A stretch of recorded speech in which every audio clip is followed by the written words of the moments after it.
Dans cette vidéo, on va voir comment retoucher et affiner rapidement les hanches de mon modèle ici, en position centrale. Je vois que j'ai certaines courbes au niveau de sa silhouette que j'aimerais affiner. Et vous allez voir qu'il est très rapide et très simple de venir retoucher les courbes de mon personnage. Je vais tout d'abord zoomer légèrement au niveau des hanches, comme ceci. Et je vais aller chercher mon outil rectangle de sélection et sélectionner la partie à corriger en créant un rectangle de sélection. Et je vais maintenant dupliquer le contenu de cette sélection sur un calque indépendant de mon image originale.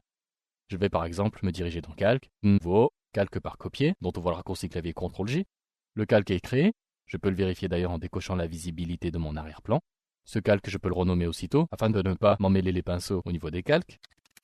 Hanche droite, par exemple.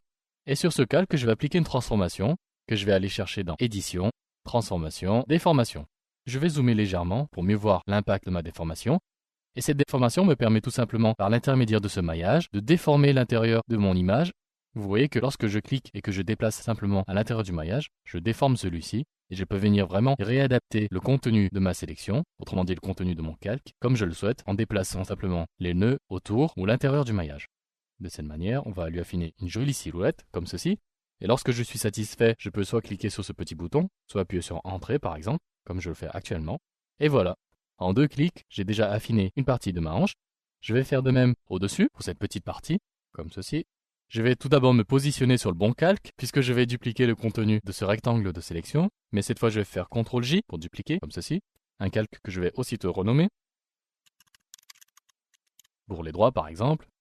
Et pour bien vérifier, je vais appuyer sur Alt sur mon clavier simultanément, ou sur Option si vous êtes sur Macintosh, pour n'afficher que ce calque. Je rappuie sur Alt et je clique ici pour tout réafficher. Et là, je vais appuyer sur CTRL-T donc, qui correspond au raccourci clavier pour la transformation. Et au lieu d'appliquer une transformation habituelle par rotation ou homothétie, etc., je vais cliquer sur ce petit bouton que vous voyez en haut dans la barre d'options. Je clique et j'obtiens exactement la même chose que précédemment, à savoir une transformation que je vais maintenant appliquer et déformer de cette manière. Lorsque je suis satisfait, je peux cliquer sur ce petit bouton. Je me déplace sur le côté gauche de mon personnage. Je me positionne bien sur le calque activé, l'arrière-plan. Je sélectionne cette partie ici. Et de la même manière, CTRL-J pour dupliquer mon calque, que je renomme immédiatement par double-clic sur le nom. Pour les gauches, Entrée, je vais faire maintenant CTRL-T, et je peux, si je le souhaite, faire bouton droit à l'intérieur et venir chercher la même chose, déformation.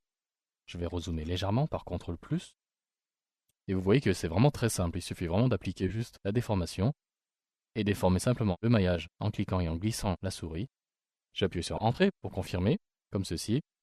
Et il ne me reste plus que cette petite partie au niveau de la hanche. Je vais rezoomer légèrement d'ailleurs, et faire CTRL-D pour refaire mon rectangle de sélection. Et ce n'est pas grave, puisque là on voit que le doigt gêne un peu, mais on verra qu'on pourra changer ça ultérieurement. J'active bien le calque arrière-plan, que je pourrais éventuellement convertir en calque éditable en double-cliquant à l'intérieur de la vignette. CTRL-J pour dupliquer. Hanche gauche pour renommer. CTRL-T pour transformer. Petit bouton pour déformation. Et je clique et je déplace l'intérieur de mon maillage tout simplement. C'est vraiment un jeu d'enfant de venir retoucher la taille de ce mannequin, comme ceci. Entrée. On voit d'ailleurs ici justement que le doigt est légèrement déformé, mais ce n'est pas grave. Je vais simplement créer un masque de fusion en cliquant ici. Et je peux venir maintenant peindre sur mon image. Si je peins avec du noir avec mon pinceau, je vais peut-être tout d'abord diminuer le diamètre de celui-ci, comme ceci, encore un peu plus. Je me repositionne sur ma vignette. Et lorsque je peins, vous voyez que je rajoute le morceau de doigt qui avait disparu. Je vais d'ailleurs appuyer sur X pour permuter la couleur, pour passer au blanc, pour effacer un peu. Et voilà le travail. CTRL- pour dézoomer. Et donc en 2 temps 3 mouvements, on a rapidement affiné la taille du mannequin. Vous voyez qu'il est vraiment très simple de venir créer de jolies courbes. J'appuie maintenant sur Alt simultanément en cliquant ici sur l'œil correspondant à mon image originale pour voir le résultat avant et après. Et en 2-3 clics, vous faites perdre 10 kg à votre mannequin, ou plutôt 2 kg, j'exagère un peu.